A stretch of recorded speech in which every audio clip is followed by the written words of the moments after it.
everyone, and welcome back to my YouTube channel, Gunnar. How you all getting on out there, guys? I hope you're keeping well. A lot of different information going on. I'm going to get into that in a while, guys, shortly. I just want to thank everybody for tuning in, guys. Welcome along. I see there's a couple of people tuning in there right now. Welcome along to my channel, Old School Gunner. Smash the like in this video for me, guys. Smash the subscribe to my channel, Old School Gunner, if you haven't already. And don't forget to turn on the notifications that you get notified every time I upload content. Appreciate it, guys. Thanks a lot. All right. Basically, I'm just going to start now. All right, guys. Sorry about that.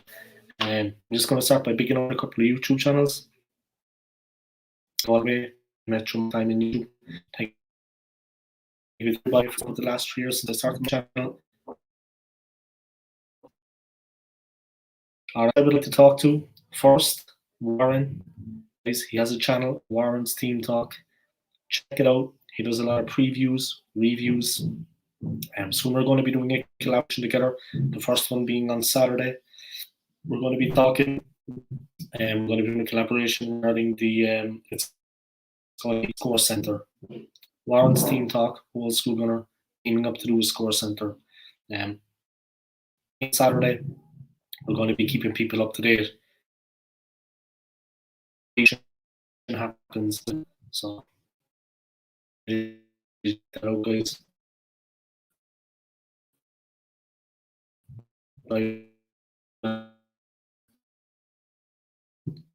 Check out his channel. He does every week as a position-based podcast with Joy myself and guest on. Do yourselves a favor, smash the subscribe to his channel, John by Dre. Next guy I'm going to talk about is Arsenal.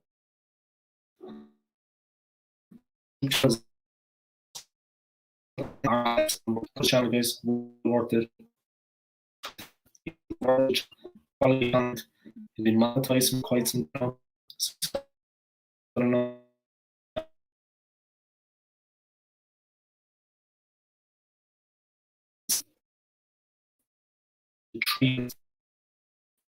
Check, do yourselves a favor, smash the subscribe to the 3 pointers and get behind our channel and support it, guys. All right, let's get straight into it. One video to upload so far for this. It was about Vieira and Mikel Arteta. Of course, any of you that saw the game against Spurs at the Emirates a couple of weeks ago, Thierry Henry was at the game with Daniel Ek. Okay, also memories of his family, but he was there with Spotify on Daniel Ek. Of course, we know had a fake takeover Arsenal. Fortunately, that bid was rejected. Like I said, guys, was failed. Tried to pay the club. He made a bid by the club from Crown, which was rejected.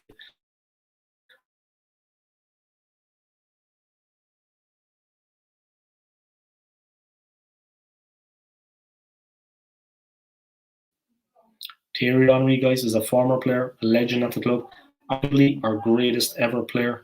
He's the all-time record goal scorer at the club. He does not trust Mikel Arteta, and he's Arteta, believe it or not. Guys, he honestly remains unconvinced, as he put it in his own terms, as to what Mikel Arteta brings, his quality as manager, and the impact he's going to have on the club. He's unconvinced, and he remains Mikel Arteta out. Like a lot of Arsenal Alex, drawn by Dre, myself. Interesting stuff, guys. I did a video on it on my channel, so check it out. Let me know what you think. Now about is our next 2 Premier Leagues. Of course, the first one is coming on Monday, guys. So we're not playing on Monday. Our next 2 games are home. We have Crystal Palace and Aston Villa. The game on Monday is Crystal Palace. The visit of Patrick Vieira's team. Of course, a former player at the club, guys, an Arsenal legend. He's bringing his Crystal Palace side to the Emirates Stadium to take the team on. It's going to be a very interesting game. It's a real 6-pointer, in my opinion. It's going to be a very tough game all around. Say what you want about it. Palace have an incredibly strong team, in my opinion. They are going to be worthy opponents. It's going to be a very, very difficult game all around. I would stick with the 4-2-3-1 that we played against Spurs, attack-minded formation, and attack them from the very start. The team remains the same, except, of course, Sambi Lokonga coming in the midfield for the injured Granit Xhaka. Xhaka is going to be out for 3 months after hurting knee ligaments in the win over Tottenham Hotspur at the Emirates Stadium. So the team, like I see it against Palace, like I said, 4-2-3-1, exactly the same team that we played against Spurs, but with Sambi Lokonga in for the injured Granit Xhaka. That's Ramsdale in goal, back four guys of Kieran Tierney at left back. Then the centre backs are Gabriel and Ben White. On the right hand side we have Tomiyasu. Then the two midfielders are Thomas Partey and Sambi Lokonga. The three then behind the main striker would of course be Emile Smith-Rowe, Martin Odegaard and Bukayo Saka. And the lone striker, of course, Aubameyang. It was against Spurs, but to be honest, with all the talk about Martinelli and what's been going on, I'd have to plump for Martinelli. I think we should give Martinelli a chance. Otherwise, the guy's going to walk out and leave the club. I honestly think he's good enough to score against Palace. I think he can do the business. Like I said, if you watch my stream yesterday, guys, my live stream that I did, he's no Nicolas Anelka. Fair enough. Maybe one day he could be, but Anelka was a world-class player, one of a kind. But we're not going to find out if we sit him on the bench and if Mikel Arteta is not playing the man. I mean, we've been struggling for goals this season. Hopefully that won't be the case against Crystal Palace on Monday at the Emirates, guys. It's a must-win game. When you consider the position we're in, 11th place, guys. We're on 10 points, played 7, won 3, lost 3, and drew 1. The game we drew, of course, was the last game, guys, that disastrous performance against Brighton. We've played 7 games, guys, and we scored 5 goals, conceded 10. So, minus 5 goal difference. 5 goals in 7 games. And for some reason, Mikel Arteta is not playing Martinelli. I don't know about you guys, but that to me doesn't seem, that doesn't make sense at all. Why not play Martinelli? It just doesn't make sense to me. Make what you will of it, guys. It's going to be a tough game either way. Palace, for their part, find themselves down in 14th position on 7 points. So they have had a couple of impressive performances. They absolutely stuffed Spurs 3-0. Okay, then they lost to Chelsea 3-0, lost to Liverpool 3-0, but won it.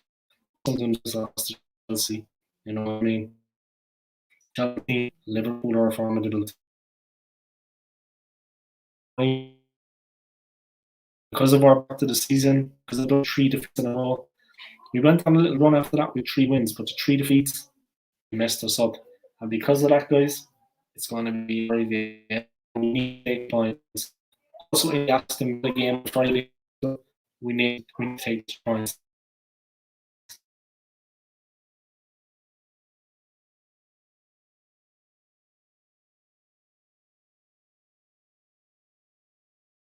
For me, the Aston Villa game is much, much harder than the Crystal Palace. Sorry about the noise in the background, guys. There's like a crash on the other side of the building. So there's a lot of kids and a lot of loud women. My apologies, guys. You know how women are. Anyway, say no more about it. But, like I said, those 2 games must win. We should take the 6 points. I think the Palace game, we can win it 2-1. Villa, I see a score draw going on. But really, like I said, we must take the 6 points. We need to win all 6 because of the start we had to the season, 3 defeats in a row. We found ourselves down in 20th place. That was a real disaster. Just going to talk a little bit about Patrick Vieira. Of course, he brings his Crystal Palace team to the Emirates on Monday in the Premier League. Very, very interesting. History favours Arsenal. We've won way more games than they have in this fixture. I think we've won 25 and they've won 5. So the Arsenal Palace fixture have favoured Arsenal a lot. But to be honest, they're a threatening team and it could be a tough, tough game. Palace's last 2 fixtures, they were last time out, they got a 2-2 draw with Leicester. The game before that, they were very unlucky not to beat Brighton. They finished 1-1 in the end with Maupay scoring in the 95th minute for Brighton, rescuing them from defeat. It's going to be tough against them. There's no doubt about it. Arsenal's last 2 games, of course, the 0-0 draw with Brighton, and the one before that was the fantastic 3-1 win over Spurs. A bit of a false dawn, if you ask me. People thought we were going to go on to do great things. It didn't work out like that. Simple as. It was a very, very, very hard game against Brighton. How we got a point out of the game is beyond me because they actually battered us. They took complete control. If it wasn't for the defence and for the great goalkeeper we have at the moment, Ramsdale, we would have lost that game. Last season's team with the defence, we would have easily lost that game to Brighton. So to get anything out of that game was a bonus when you consider we were completely outplayed. After the 15th minute, they just took over and they grew in confidence and they grew in confidence. Their manager, Graham Potter, is 110% underrated. He's so underrated as manager. It's unbelievable. He's head and shoulders above Mikel Arteta in every facet of management that you can imagine. Every facet, guys. Simple as. That's how I see it. I'm going to talk a little bit about the poor Gabriel Martinelli, guys, our striker. I mean, you have to feel for Martinelli at this point. He went away to the Olympics, the Brazilian football team. They won gold medal. They won the gold medal, guys. They won the final. They were champions. He fully expected to really feature this season for Arsenal. He came back and he's been finding himself on the bench. He's only played 2 games out of 7. And when you consider we're struggling for goals, Lacazette's not at it and Aubameyang's not at it. Now let's have it right. Pepe is never at it in the goal scoring department. He does assists, yeah, fair enough, but goal scoring. And then you have Martinelli not featuring. I mean, what has he got to do to get a game? 5 goals in 7 games. We've conceded 10. We've scored 5 in 7. Martinelli needs to be given a chance at the weekend. I don't know. He's going to leave the club, in my opinion. If this continues with Mikel Arteta, this kind of managerial ineptitude, we're going to be in serious trouble. Like I said, he's not Nicolas Anelka, Martinelli. I would never compare him to a player of his ability, of Anelka's ability. Anelka was a one-off. Incredible player. But Martinelli has ability, and at a time when we're really struggling for goals, I mean, where are the goals going to come from? Aubameyang and Lacazette aren't firing. Simple as. Martinelli, he's going to leave the club if this continues. I mean, it's a real source of concern for me because I like the player. And anytime we've been down, anytime we've been in trouble, Martinelli has come up with the goods. Remember the goal he was against the last draw? I mean, he ran from the edge of our box to their box. Okay. He's got ability, he's got talent. If you're not playing him, if you're not giving him a chance, what can he do? I mean, Arteta, you'd have to wonder. I'm going to talk about Gazette for a while because he's been linked to a move out of the club in the January transfer window. We'll have to see how that works out. Also, Bernd Leno, he's been linked with a move away from the club. Also, January transfer window. Problem is for Leno is number 1. Ramsdale has come in. For me, and for a lot of you out there, you know football is made. Ramsdale is our number 1 goal. Ramsdale is number 1, and that's what it's about it. Fantastic performances from him so far. Incredible goalkeeper. Problem for Leno, why he wants to leave now, why he has to leave, is because he's going to get in trouble with the German national team. He's going to lose his place in the squad. He's going to move further down the pecking order because he's not featuring for Arsenal anymore. He's been linked with a move to Juventus, believe it or not, in Serie A in the January transfer window. Alexander Lacazette, there's a couple of teams coming in for him, but nothing concrete. Leno seems a much more prominent situation. The fact that he will move out of the Premier League because he won't be reckoned for the German squad anymore. He needs to go. It's as simple as that. You'd have to feel for Bernd Leno because, to be honest, he had some very tough games at the start of the season. He stopped us from getting absolutely destroyed by Chelsea and Manchester City. If it wasn't for Leno, it could have been embarrassing. Mikel Arteta didn't save us, it was Leno. The defence didn't save us, it was Leno. Just him. A little bit hard on him.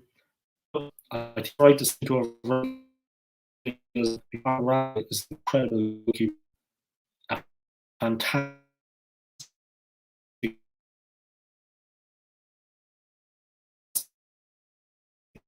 I'm lucky to have that club.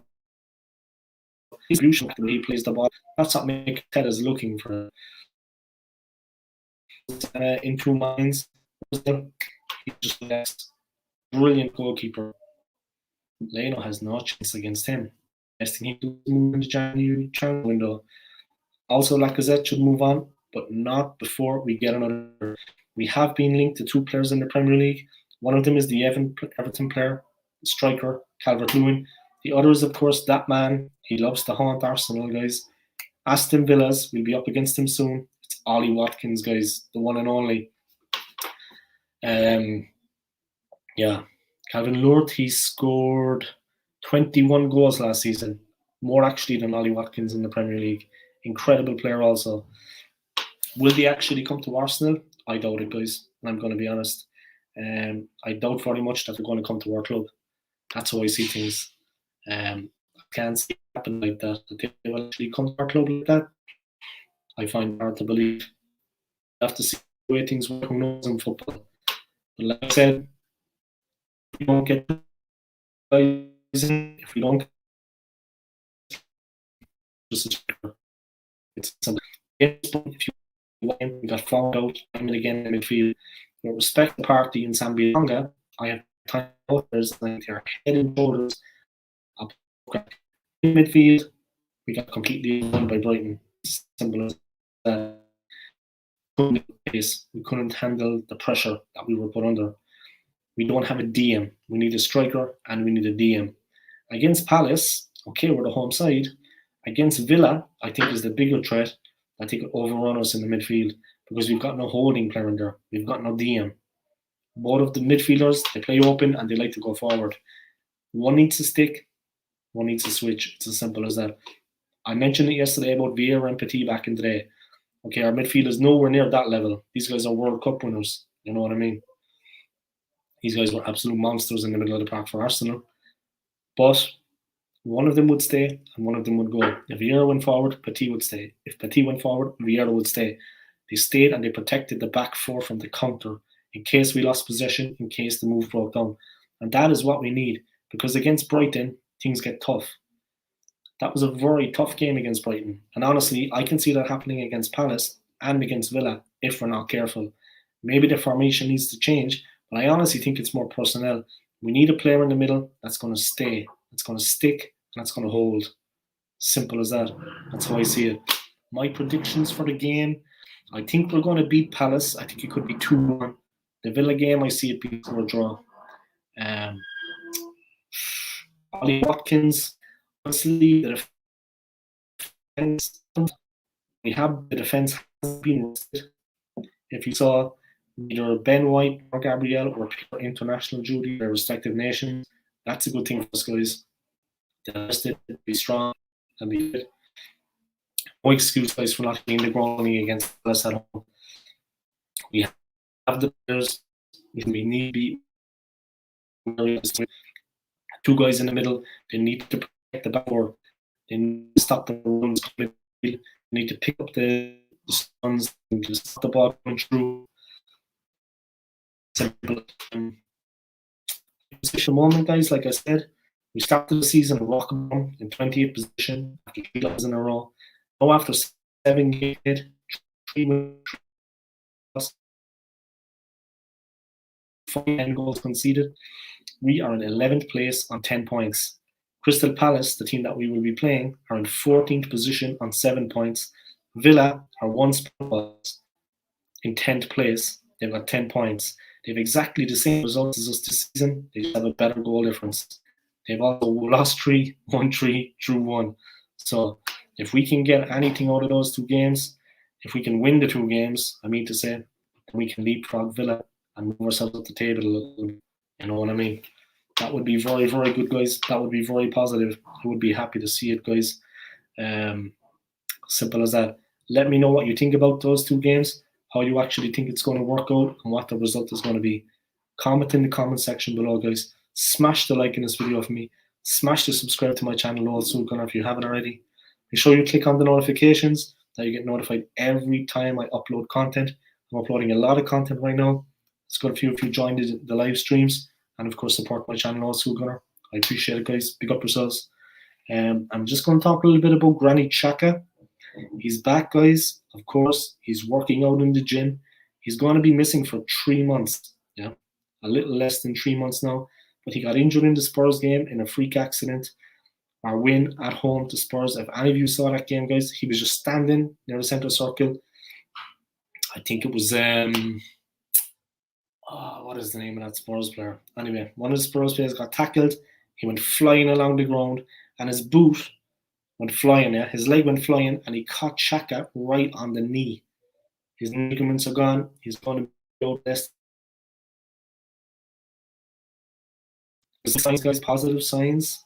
I'm not a fan of Xhaka, to be honest, but maybe he can give something towards the team. And when he comes back from injury, he's back in the gym and he's working out and he's raring to go and he's positive. Of course, he's got another 2.5 months at least ahead of him before he can even think about playing again. He's got to get match fit. He's got to get back in the flow. We'll have to see how that works out, guys. But if any of you watch the start of this, guys, I was talking about Mikel Arteta and Thierry. Thierry is on our club, guys. Thierry means oncoming. Mikel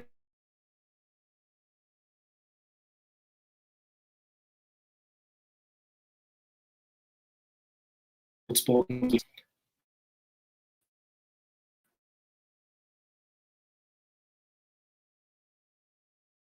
He needs to go. As a younger player, all the players in general. Where we need to be. He hasn't got the wherewithal. Necessary. It's as simple as that. That's how I see it anyway. I mean, and Thierry Henry coming out and calling it like it is, maximum respect to him. Former player, he's the all-time record goal scorer at the club. Absolute legend, Arsenal legend. He cares about the club. Deep down, he's a real Arsenal man. For him to come out and say it, you know he feels that Mikel Arteta is hurting the club, and you need to know that he feels it needs to be said. Things need to be said straight. Hopefully now people will sit up and take notice of the legend that is Thierry Henry. Respected Thierry for coming out and calling it like it is. Maximum respect, man. It could help us. It could help the situation. The whole Kroenke takeover, yeah, the way he took over the club, the whole Mikel Arteta in charge. Edu as technical director. I mean, for me, the three of these guys need to go ASAP. It's as simple as that. I don't know why we didn't go for Patrick Vieira when he was looking for a manager's job in London. He went to Crystal Palace, our rivals, on Monday. Why didn't Arsenal make a play for him? I mean, it just ranks of unprofessionalism. They don't know what they're doing. You know, they never had any aims at the start of the season, and this is what I wanted to kind of branch into. Brentford came up, yeah. Obviously, they beat us in the opening of the season. Brentford came up. They weren't come up. They didn't come up in automatic qualification. They came through the playoffs. They came up from Division 1 Premier League. Their manager was asked before the start of the season, before the Arsenal game, what are your aims for the season? You know what he said? He had his goal set to finish as high as they possibly could, win the league if possible. Edu and Arteta sitting on the fence, they were asked the same thing, guys. One of the most successful clubs in English football, guys. The third most decorated club in English football after United and Liverpool. And you know what they said? Well, we don't have any aims for the season. You know, if we do soon after that, it became a project. I mean, Mikel Arteta is never going to take us to the Premier League title. To be honest, that is the aim of any manager when they take over, to try to win the league. It's simple as that. The FA Cup, the fourth place trophy. Excuse me, guys. The way things are looking right now, I would settle for the fourth place trophy all day long, because we didn't have a hope in hell of getting in the top four. I saw Paul Merson, a former player, came out. I have a lot of time for Merson. I love his punditry. I love his analysis. I love the feedback he gives. But for him to say he thinks we can finish in the top four, and he's dreaming. Us in the top four. Arsenal, we're not going to make it in the top four, guys. And I'm a realist here, yeah? I'm not a pessimist, but I'm a realist. I'm a very positive person, anyone that knows me. I'm Irish, you know what I mean? We have to be positive. But we were born into that. But look, there is no way we're going to get top four, guys. Not with Arteta as manager. He's not utilising the players at his disposal. Like I said, if he's sorry for the players in the squad, in the team, and the younger players having to put up with this kind of thing. I mean, Antonio Conte is not going to come near the club, plain and simple. Everyone knows that. But a manager like him could get the very best out of the players, the very best out of the team. He's not going to be coming to the club now. We're stuck with Arteta. I mean, the players are being let down by Mikel Arteta. They're being let down by Edu. How long is it going to continue? I mean, only one team can win the league, fair enough, but they don't even have aims for the season. First aim for Arsenal, with respects to Merson, no matter what he says about Arsenal finishing in the top four, he'd want to come back to reality a bit. Maybe he's getting a bit carried away with the Spurs win. I'd love that he watched the Brighton game. That's our level. They whooped us. You know what I mean? If they beat Basuma, he's got no problem. They that he Basuma, they would have beaten us. Clean air. If it wasn't for heroes of defence, Aaron Ramsdale all day against Brighton would have lost.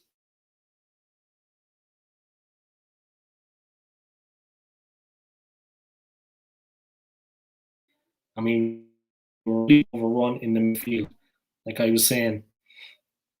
But look, guys, the way it's looking, it's not going to be an easy time. But like I was saying about Mikel Arteta, I honestly don't believe that he can take the team any further.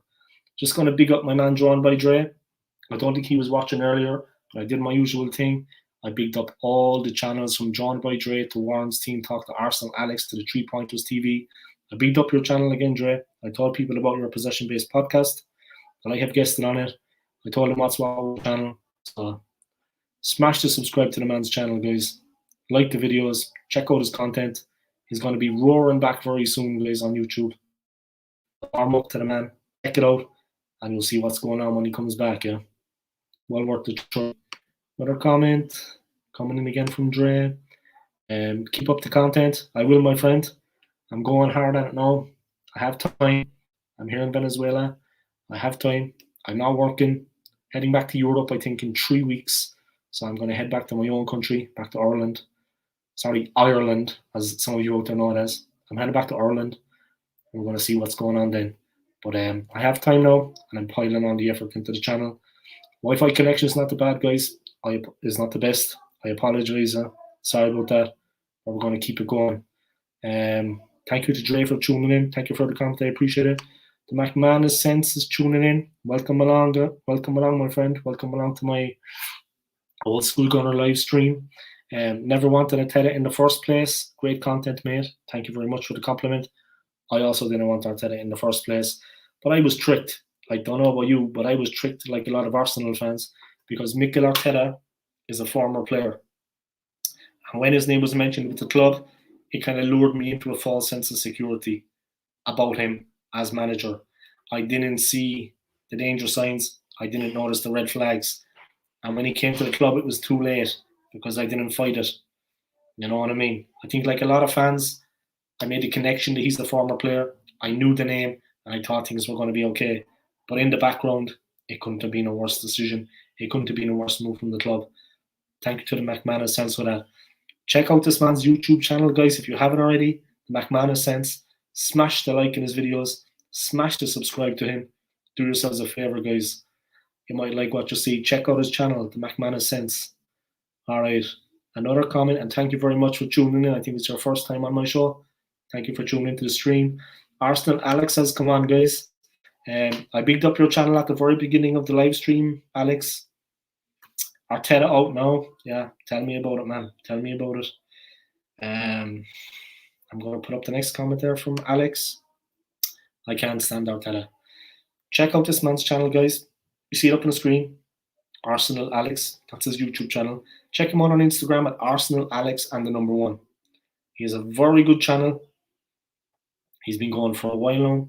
Top quality content, previews, reviews. He's doing a lot of shorts at the moment. He, of course, like myself, is 100% Arteta out for obvious reasons. Any of you that know football, you're welcome, Alex. No problem. Let me just put that up there too. You're welcome. No problem. But like I said, guys, the two of us are 100%. Dre also, that was commenting, guys, in the live stream. We are completely 100% Mikel Arteta out. The fact he's been lying to the fans, the whole situation with Granit Xhaka, he lied to us about the Xhaka situation. He never intended to sell Granit Xhaka in the first place. It's like adding insult to injury, the way he's been running the club, the way he's been managing the side. And to add insult to injury, they lied to us about Granit Xhaka. Think about this now, guys, right? I'm going to break it down for you. Simple as. The old school gunner is going to break it down nice and easy for you guys. All right? Listen to this. We're meant to be selling Granit Xhaka. All this talk he was going to Jose Mourinho at AS Roma before the season started, okay? Gazzetta dello Sport in Italy said that when Arsenal were still talking about Xhaka going to Roma, the deal had been dead in the water 5 weeks previously, okay? But the club were bigging it up.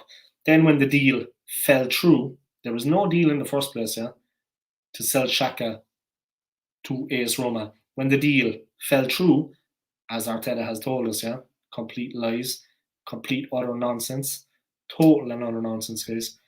At least Arsenal could say, at least Arteta and Edu could feed us the whole line. Well, at least we tried to sell him.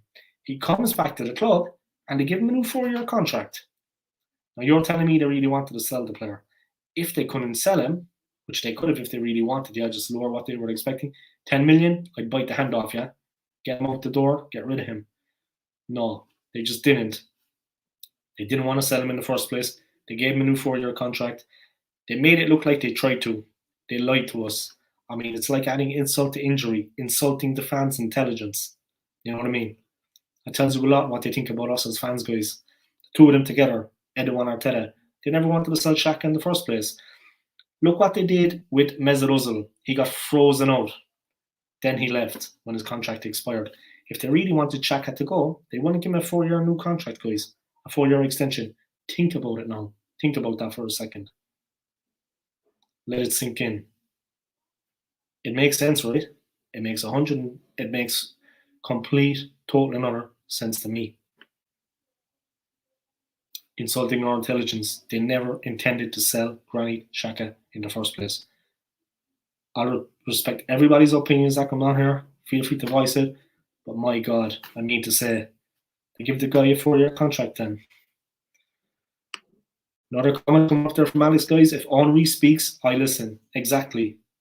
It's in the news, guys. Check my video from earlier on. I'm sure Alex has done an upload. If he's not going to, he's going to do it. Thierry Henry came out and said he remains unconvinced by Mikel Arteta and he's Arteta out.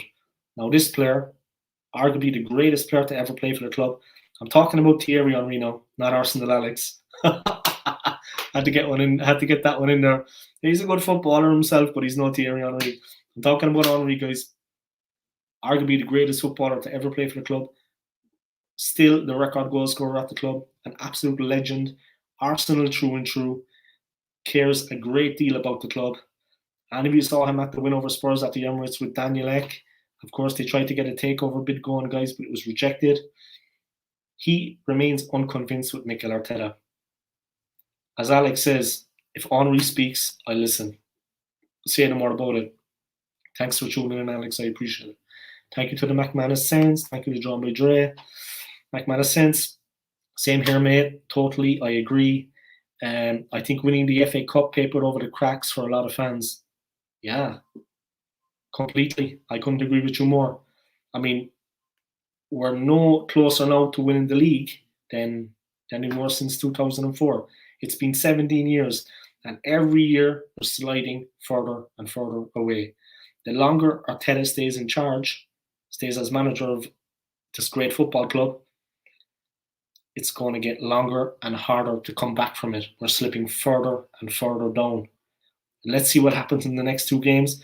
But like I said to you guys, the results really, I want us to do okay, but the results for me, we beat Spurs 3-1. Of course, it was a shot in the arm. It was a bit of adrenaline was flowing, guys. I was happy. But my gut feeling told me things weren't right still, and we couldn't just sit back and relax. Arteta was still in charge. I didn't get carried away with the victory like a lot of fans out there. I wasn't fooled. They couldn't pull the wool over my eyes. I've been around the block a few times, guys. Simple as that. Next comment there from the McManus Saints. Project Youth, what's the crack with that? Apart from Saka and Smith Rowe, where's the youth? Saliba on loan again? Guendouzi on loan again? Martinelli can't get a game? Exactly. Apart from Saka and Smith Rowe, yeah? Like, Arteta would try to do the same with them, except that they're fans' favourites. If they weren't fans' favourites like they were, and English players, they would be gone. The other three guys aren't English players. Those two are English players. He knows he would get absolutely slaughtered if he let the two of them go. I mean, it's kind of hit and miss with Arteta. That's how I see things. He gets a couple of lucky breaks. Saliba has been playing out of his skin in the French league. Guendouzi is a fighter. He's the kind of guy you want in the middle. Martinelli can't get a game, like you say. 7 games played, 5 goal scores, 10 conceded. 5 goals scored, and he's not giving Martinelli a shot. He's only featured in 2 games this season. 2 games out of 7 in the Premier League. No excuse for that. I mean, if he keeps going like he is, he's going to push Martinelli out. He's going to push Martinelli away. Martinelli has been there. He has responded when called upon. He's done his very best for the club. Like, look who we have up front. We've got Lacazette and we've got Aubameyang. Neither of them have been at it for a while, with respects to the two of them. Martinelli can't get a game to save his life. I mean, what's all about that? He's going to be leaving soon, I think. Before the season started, he, of course, was in the Olympics in Tokyo with the Brazil national side. They won the gold medal. He had high hopes coming back to Arsenal then after that. You know what I mean? Joining for pre-season, looking forward to the new season. Arteta just dismissed that straight out of hand. What's he got to do to get a game? Like you said yourself, I don't understand it. We've got 2 crucial games coming up now. On Monday, both games were at home at the Emirates Stadium, guys. On Monday, we host Crystal Palace. On the Friday after, we host the villains, Aston Villa. Those games are going to be very hard, in my opinion. 2 very, very tough games coming up, guys. I fancy us to get the better of Crystal Palace with a bit of luck. But Villa, I mean, we're the home side, and of course the stadium is going to be rocking. Now that the things with COVID have been relaxed a little bit in London, the stadium is going to be rocking.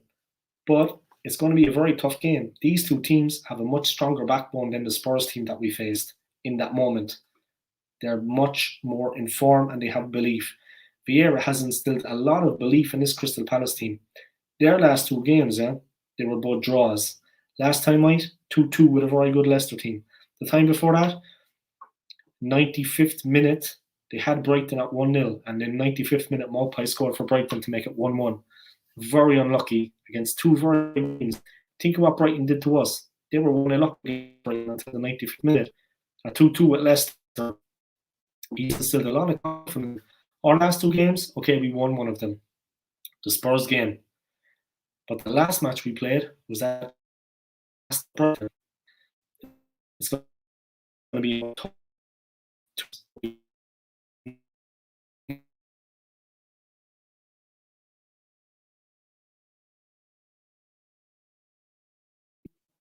Basically, guys, sorry about that very bad internet over here.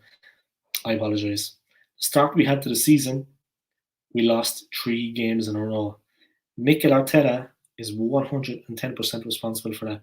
Before the season started, we should have known our best formation, our best lineup, and we should have hit the ground running against Brentford. We should have beaten Brentford.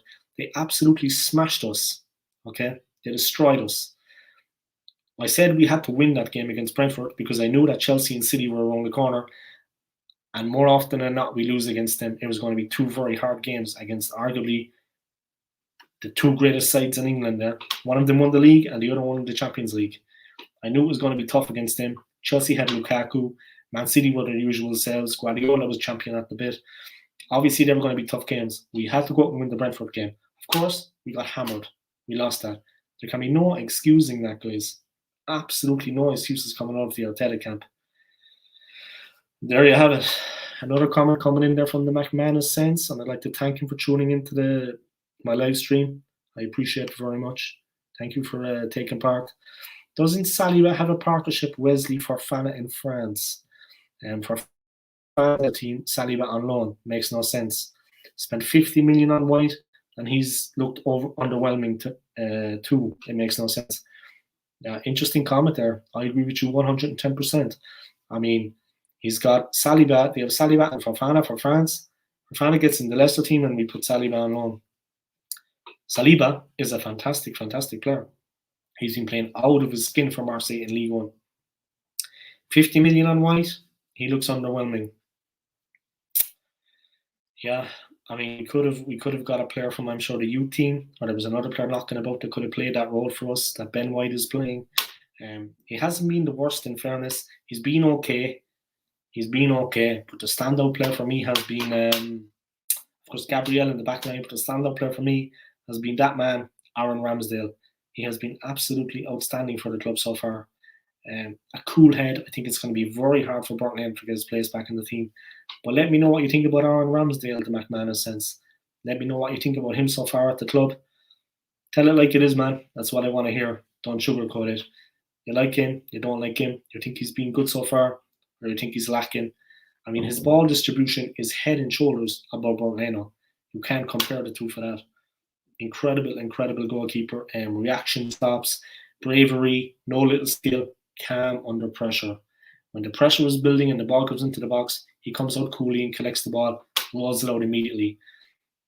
His play, his passing out from the back, what Mikel Arteta has been looking for, what he couldn't get from Borleno, has been second to none. Absolutely incredible. How do you see the two games going, the McManus sense? Let me know. I see there's 3 people watching at the moment. Let me know what you think about our 2 games coming up, guys. Of course, like I said, the defensive partnership, the 2 central defenders, Ben White and Gabriel, they have been rested, yeah. They didn't take part in international football. They didn't feature for their respective nations, England and Brazil. They were rested. So that is a good thing for us. Our centre backs have been rested.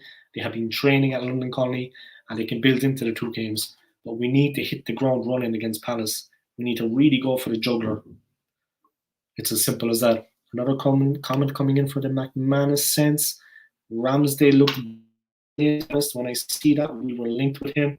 I was like, yeah. And being relegated twice, don't want him. He's looked brilliant.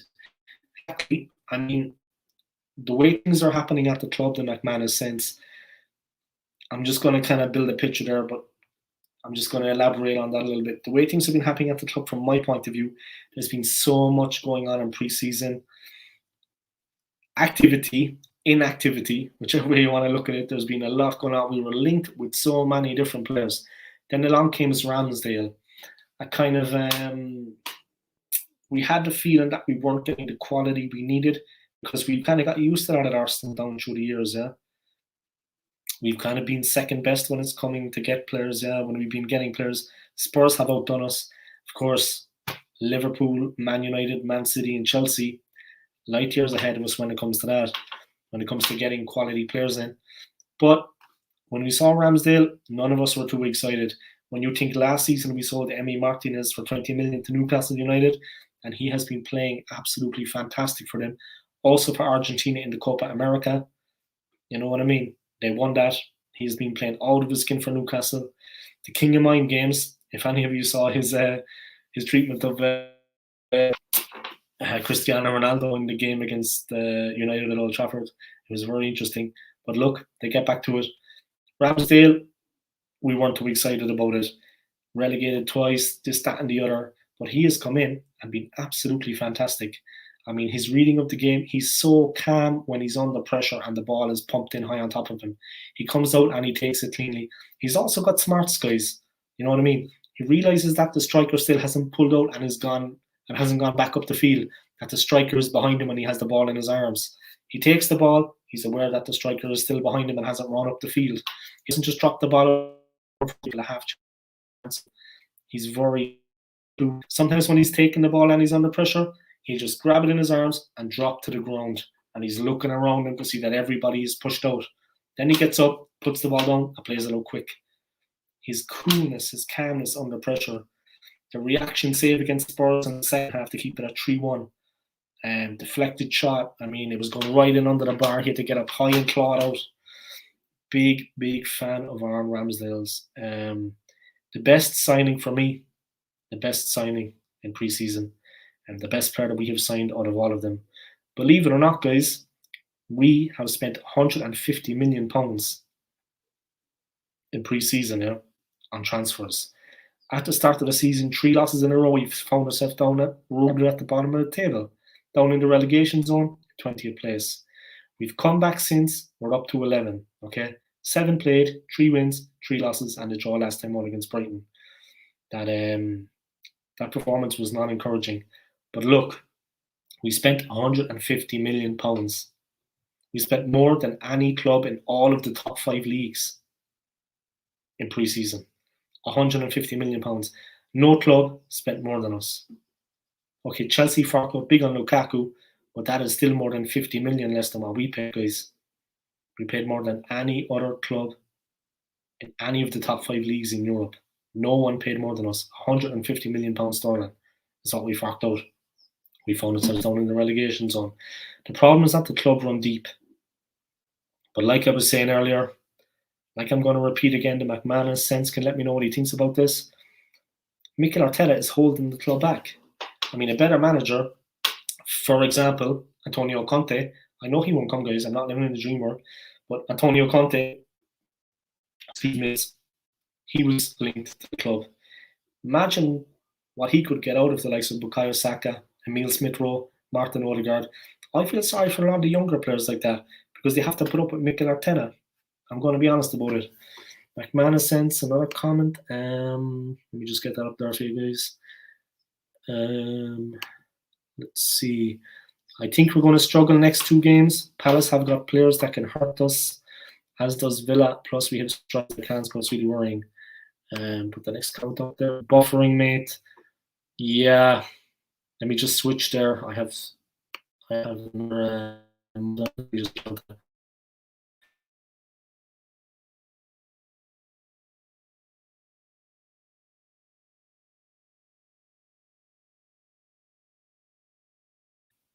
hopefully it'll keep going. All right, here we go. Let's see how that works out. I hope this is better now.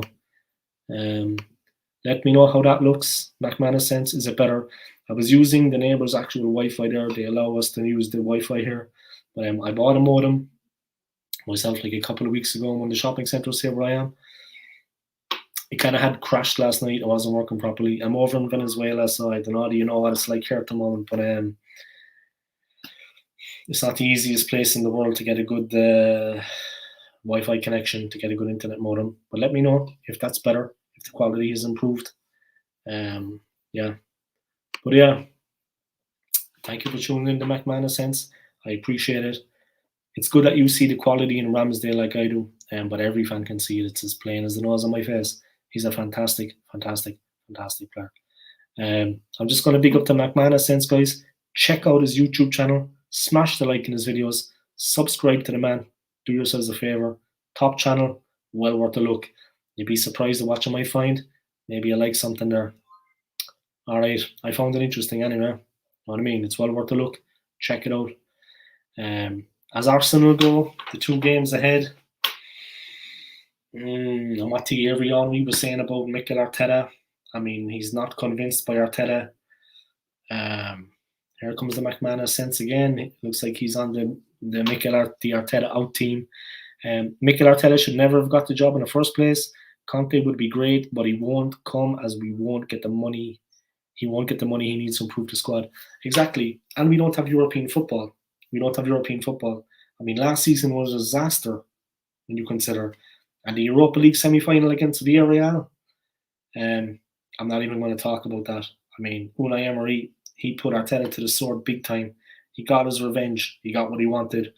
They have a fantastic team, but we didn't even turn up for that semi-final. We got absolutely shown up for what we are, and Arteta got shown up for what he is in that game. That game last season, the Europa League, especially the second leg back at the Emirates, that will live long in the memory, guys, for all the wrong reasons. Much better. All right, I'm glad to hear it. Like I said, I'm here in Venezuela. It can be a little bit difficult to get good Wi-Fi. I'm flying back to Europe in 3 weeks, so the good times will start again. But yeah, like I said, yeah, no worries. You're welcome. Thanks for the shout out. You're welcome. I appreciate you tuning in. You're doing me a favor. Thanks for tuning in to the show, to the live stream. I'm glad now that it's not buffering as much anymore. It's come back stronger. And those 2 games coming up, I mean, for anyone that doesn't see, like the McManus says, he thinks we're going to struggle in the next 2 games.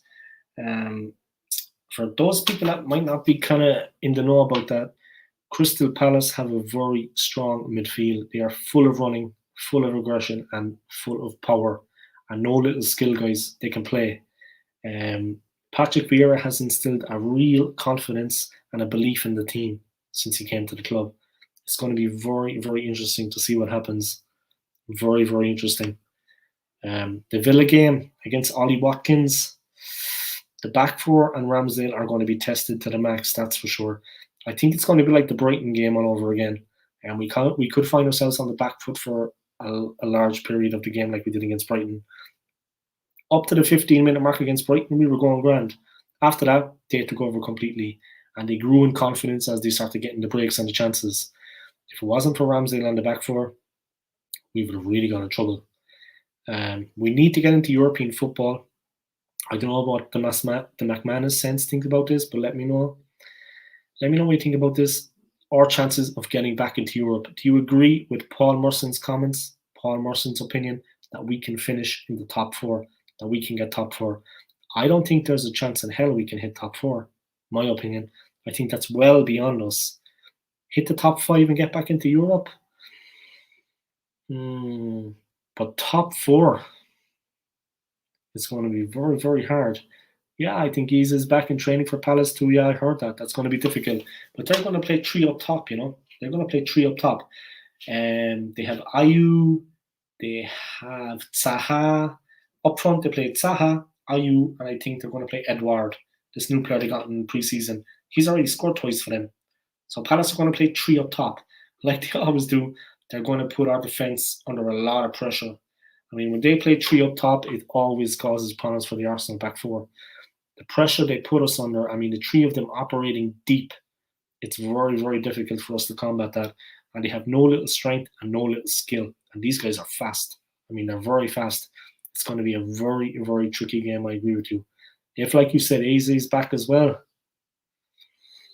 I mean, Arteta should know what team and what formation he's going to play. He should have it all worked out.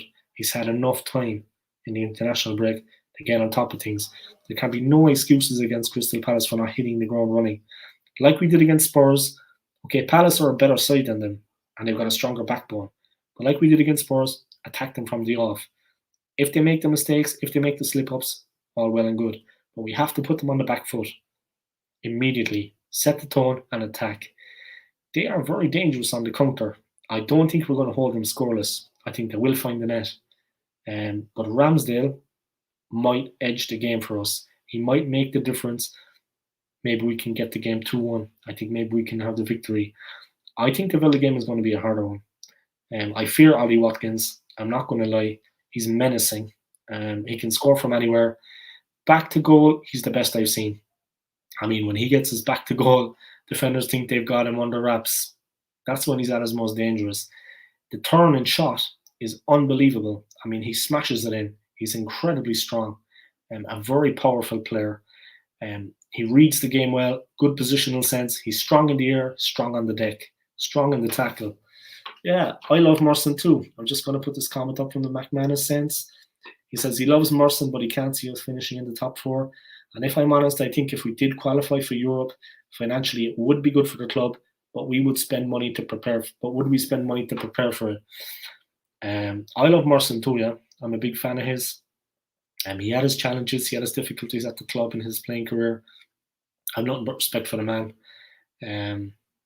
Facing up to his demons and his problems. And I respect his opinions. I like just the way he shoots from the lip, straight talk. But us finishing in the top four, not a chance.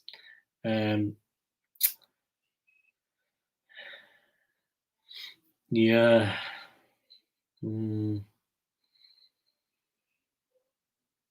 Yeah, exactly. If we did get back into Europe, financially it would be better for the club, but would we actually spend money to prepare for it? I mean, you can't see them forking out too much cash, to be honest. And the squad would need to be strengthened if we got back into Europe. I really don't know how this has happened to the club. It's been happening, obviously, year after year after year. It's been getting worse. How it's actually happened, I'm not sure. We've been on a constant slide since 2004. Of course, that's not Mikel Arteta's fault completely. I mean, he wasn't even manager then. He was just player. But no, we've been on a continual slide since 2004, and every season it's getting worse. And what the fans put up with, to be honest, I mean, mediocrity. Um, that's what we're sliding towards. I mean, becoming a mid-table club. We need to get back into European football ASAP. That should be our one aim this season. Nothing else matters if you ask me. We need to really try to get back into Europe. But look at the strength of the teams around us in the Premier League. Now Newcastle United, they look like they're going to be doing the business. They look like they're going to do with Chelsea on it. They're the richest club in world football now because they've been bought by the Saudi Arabian consortium led by the Crown Prince of Saudi Arabia, who was also the defence minister for the country, guys. They say he's a pretty corrupt guy. I'm not going to get into that now. I don't want to get banned off YouTube. But look, I also heard a few things about Arsenal, why the actual money is not there as before when we were forking out big money on the best players in the world back at Highbury. I also have heard a few stories of why we seem to be lacking a bit of financial gain. Yeah, people can message me maybe on Instagram, yeah, and I'll let you know why that is. I'm not going to get into it on my channel now because I think I'll be banned off YouTube if I actually say what I think the reason is why we have struggled financially and why we seem to have a lack of money at the club. So I think I'll keep that out the wraps for now. The McManus sense. Reason I ask, would we spend money to prepare for Europe football is because if we want them to win the Europe next season and didn't bring in decent players, then we'd end up getting slapped by teams better than us. Yeah, absolutely. I mean, Wenger used to get slapped. I mean, we used to get slapped in the Champions League left, right and centre. Even when we thought we were going to get through to the semi-final, one of the French teams beat us. I remember one year and they beat us well at the Emirates. Yeah, we would get slapped. I mean, because we've gone far down the pecking order. We've gone so far back now to where we used to be. Even 4 seasons ago, we've gone so far back. We're so far off that now. It's frightening. And I mean, now we don't even have European football this season. Also, it comes down as well, the McManus, it comes down a lot to being able to get good players.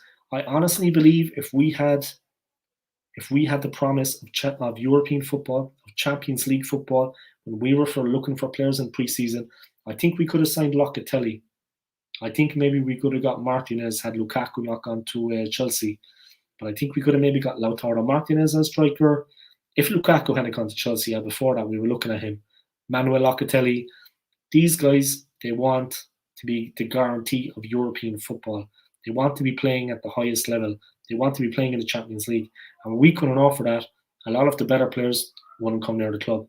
It's not just the money they want, it's that they want to play on the top stage in the Champions League. We need to get back into European football ASAP because it could really affect transfers. It affects everything. When you're not in European football for a season, everything is off. It affects everything. You know what I mean? That's the problem.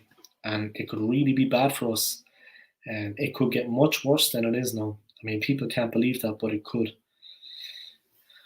We need to get back into Europe ASAP. It's as simple as that. And I agree 100% with the McManus's comments. We're like-minded people. I agree 110% with you, my friend. And thank you for tuning in. I appreciate it. Once again, guys, check out the man's channel, the McManus Sense. Smash the like in his videos. Subscribe to the man if you haven't already. And turn on the notifications that you get notified every time the McManus Sense creates new quality content, which he has been doing a lot of. I was checking out his channel last night. Check out his channel, guys. Do yourselves a favor. All right. Thank you very much to the McManus Sense for tuning in. I appreciate it. All right, guys. Let me look at a couple of the transfer news, a couple of stories coming out of the club. Bear with me for a second. I've gone through everything I was going to say there. I prepared a little bit before it. Just bear with me for a second, guys, and we'll have a little look and see what's going on. All right. Arsenal news. Let's get straight into it. Let's see, guys. That's just the old iPhone there. Don't worry about that.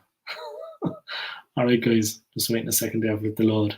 But yeah, like I said, Bernd Leno, it looks like in the January transfer window he's going to be on the way out of the club, guys. His place in the German squad is under threat now because Aaron Ramsdale has pushed him down the pecking order at Arsenal. Best thing is, I think, if he leaves the club, I mean, unless he just wants to be understudy to Ramsdale for the rest of his career at Arsenal, I don't think he can compete with Aaron Ramsdale in any way, shape or form. I think Ramsdale is light years ahead of him in that aspect. It is what it is. Right, let's have a look at the old transfer news.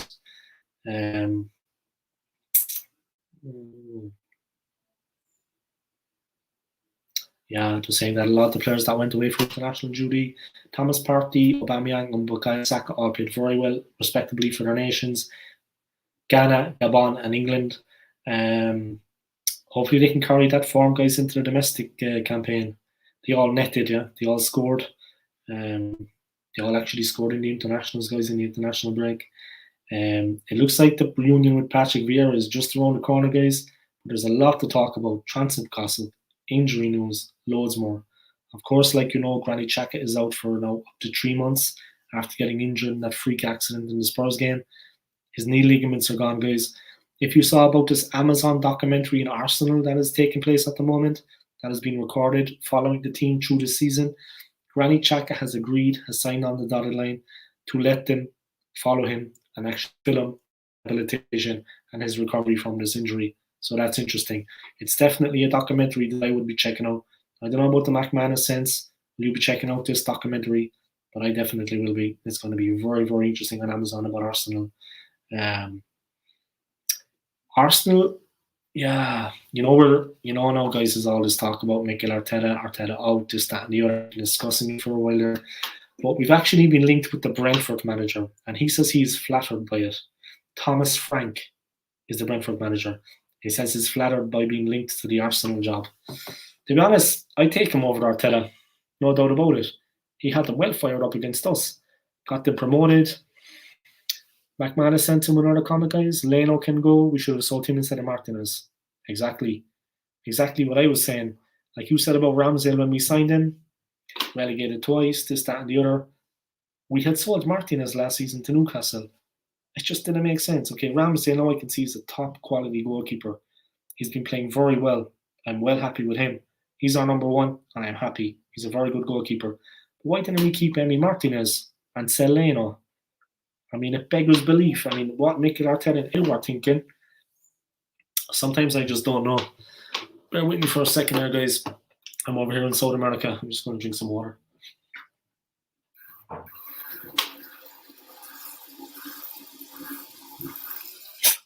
Greetings from sunny Venezuela, by the way. I've got the blind down here. Yeah, the shutters down. If you're wondering, I actually am in Venezuela, but I'm saving myself from the incessant sun out there. It's October, guys, but it's hot enough in South America. All right. Yeah, Leno can go. We sold him instead of Martinez. We should have sold him instead of Martinez. Exactly. I mean, it makes no sense. Why did we let Emi Martinez go? A fantastic, fantastic goalkeeper. Won the Copa America with Argentina, secured Messi's first international trophy. He was absolutely inspirational throughout the tournament. Top class. And then he tops it all off by coming back to Old Trafford and upstaging Cristiano Ronaldo. If any of you saw his classic mind games on Ronaldo, top notch, man. Top notch.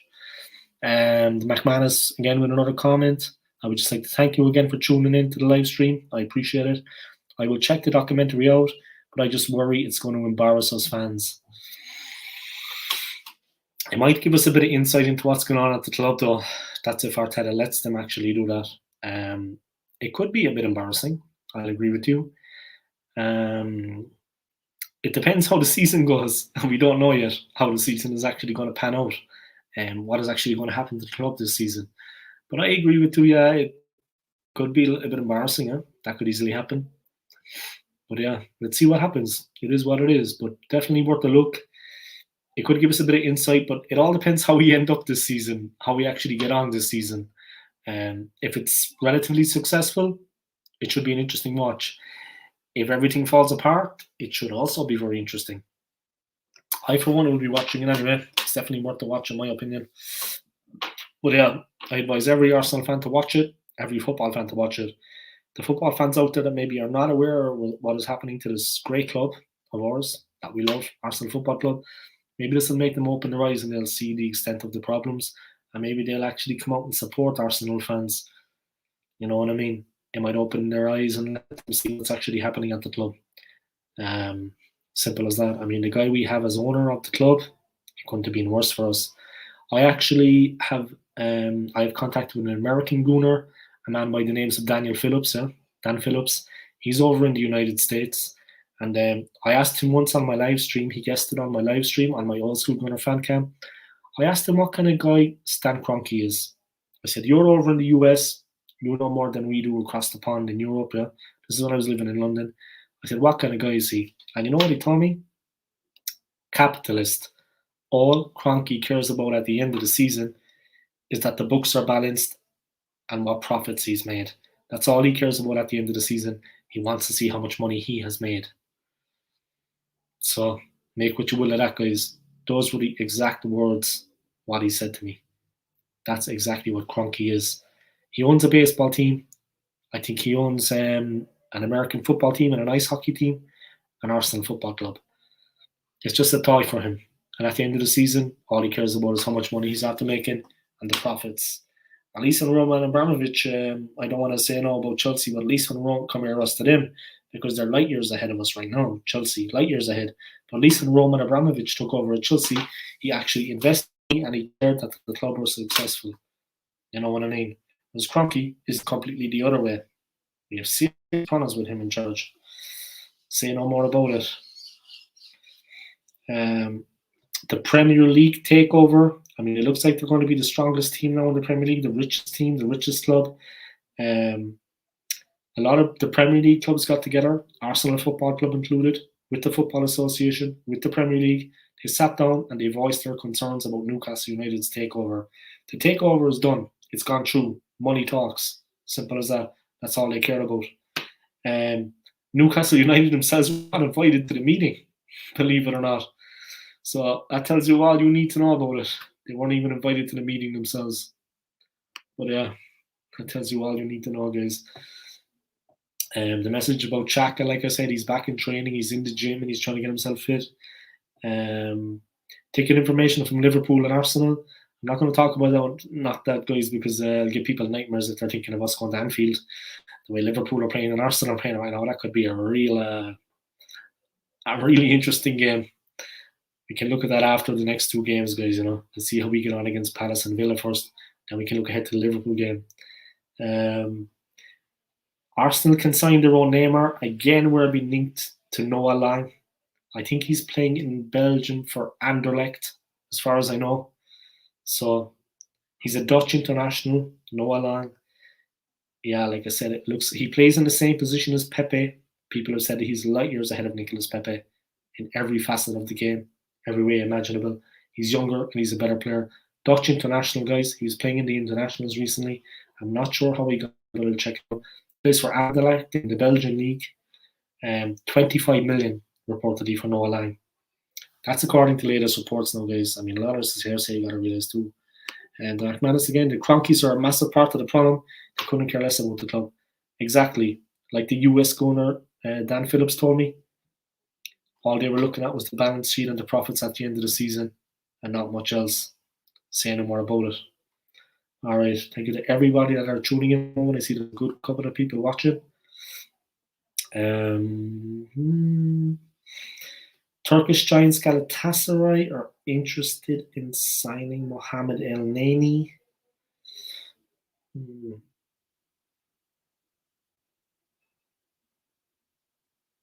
Brentford manager again about the links to Arsenal. And Nesri. I don't know if we're going to get that striker, guys, but we've been linked to Youssef Nesri at FC Sevilla, the forward. We've been linked to him a lot. I don't know if he's going to come to the club, to be honest. Former Arsenal striker Lucas Perez has opened up about his time at the Emirates Stadium. Let's see what he has to say. I can tell you that I'm very proud of many clubs that paid for me. Arsenal because yeah. Lokonga. Looks like Arsenal midfielder Sambi Lokonga has revealed what Thierry Henry told him after the Belgian midfielder joined Mikel Arteta's side in the summer. Of course, Thierry Henry was on the management team at the Belgian national side. He was involved with the Belgian national team in the management role. And he gave Sambi Lokonga advice before he joined Arsenal.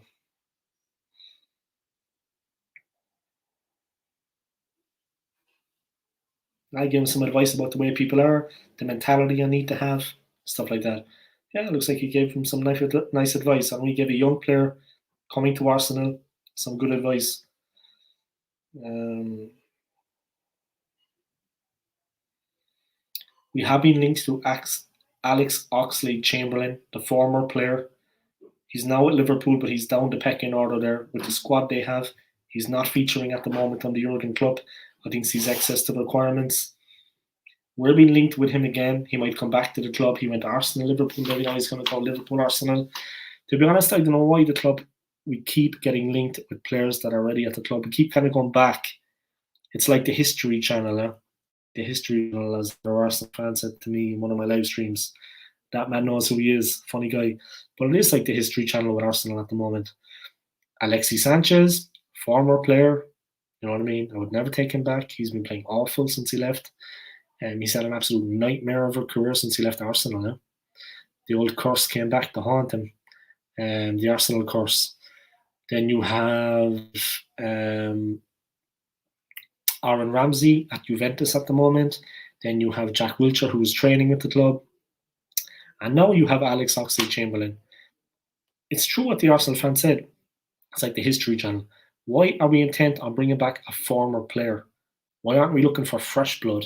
Why are we kind of linked with these kind of moves? I mean, who is stirring all these rumours? It just doesn't make sense. Mikel Arteta is praising Alex Oxlade-Chamberlain. An incredible player. I mean, the two played together for Arsenal there. But I don't know. I wouldn't take him back. I like the player, this, that, and the other, but I wouldn't take him back. But of all the four players, if I had to pick one from Aaron Ramsey, Jack Wilshere, Alexis Sanchez, or Chamberlain, I would pick Alex Oxlade-Chamberlain without a doubt. If I had to pick one out of four to bring back, I would go for the Ox, without a doubt. Thierry Henry has sent a dig at Spurs. Arsenal legend Thierry Henry has claimed he would never consider coaching Tottenham Hotspur. Yeah, of course. I mean, no brainer. They're not going to win anything. They're even worse than Arsenal. When asked if he would ever manage Spurs, he told Prime Video Percent Sports that would never happen in a million years. Like I said, guys, he's telling the truth about Arteta, and he's telling the truth about Spurs. That would never happen in a million years. All right, let's see what's going on. A lot of preparations going ahead, guys, ahead of this big game against Crystal Palace on Monday. It's going to be a huge, huge game for the club. After that, we face Villa, another massive game. We really need to take 2 wins out of 2. We need to take 6 points. It's as simple as that. That's how I see it. Because of the start we get off in the campaign, because of Mikel Arteta's ineptitude, because of those 3 absolutely horrendous, humbling defeats. Look, you can look back at the start of the season and say what you want. But I'm telling you now, we need to go on a run. We need to get a series of wins together. We need to really go for it. Say that we lost to Chelsea, say that we lost to City.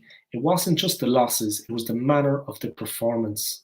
The performances were some of the worst I've ever seen from an Arsenal team. It wasn't the fact that we lost, it was the manner of the losses. They could have absolutely destroyed us if they wanted, but when they went ahead, they took their foot off the gas. Both teams respectively, they took their foot off the gas.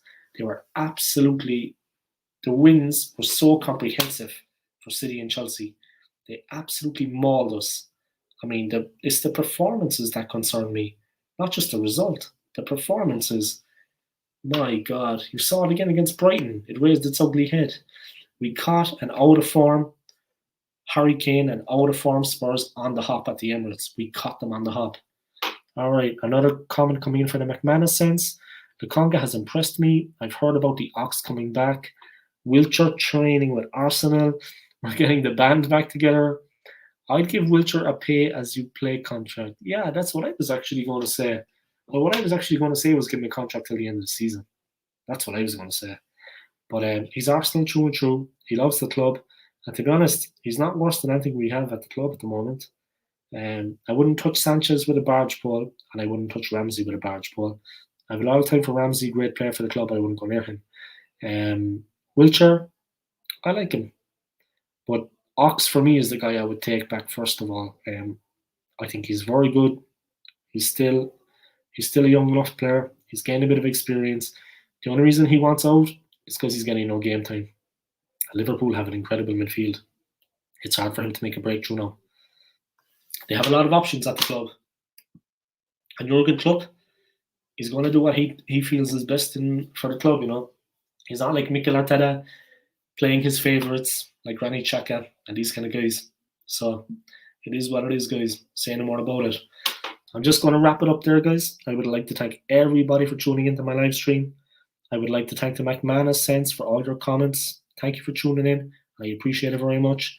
The first time you've joined me on my live stream, hopefully not the last. Thank you for tuning in. I appreciate it. Thank you to the McManus Sense. Like I said, thank you to Arsenal Alex. I appreciate it. Thanks for tuning in, bro. Drawn by Dre. Big up the main man. Thank you for tuning in also, Dre. I appreciate it. I'm going to wrap it up there, guys. I want to thank everybody very much for tuning in. Big up to the McManus Sense. Big up to Arsenal Alex. And big up to Drawn by Dre. Check out their channels, guys. Let me just put it up here. First guy, guys, Drawn by Dre. Check out his channel, Drawn by Dre. Smash the like in the videos. Subscribe to the man. And don't forget to click on the notifications. You get notified every time he uploads. Next guy, Arsenal Alex. Check out his channel, Arsenal Alex. Smash the like in his videos. Also subscribe to the man. And click on the notifications bell. You get notified every time Arsenal Alex uploads. You can follow him on Instagram. Check out his account. It's Arsenal Alex and the number 1. And last but not least, the McManus Sense. Thank you very much for your contribution to today's live stream. I appreciate it, my friend. Check out his channel, the McManus Sense. Smash the like in his videos and subscribe to the man. And don't forget to click on the notifications bell that you get notified every time he uploads new content. All right, guys? Thank you to everybody for tuning in. Thank you to the McManus Sense. Thank you to Arsenal Alex. And thanks you to Drawn by Dre. And see you next time, guys. Come on, you Gooners. Peace.